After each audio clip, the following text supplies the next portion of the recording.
Welcome to Pindar Poetry. We hope you learned something new. You begin by verifying a recent, valid restore point.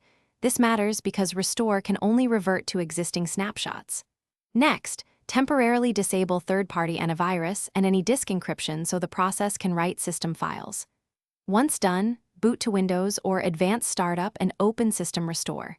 Choose the restore point, click Next, and confirm. You must act now to avoid file changes. The tool will schedule a reboot, so save open work and power sources before continuing. You run integrity checks because corrupted system files often stop restore.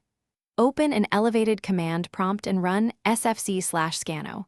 Wait for completion and note results. If SFC reports issues it cannot fix, run dism with dism/online/cleanupimage/restore health to repair the component store. Once these pass, reboot and attempt system restore again.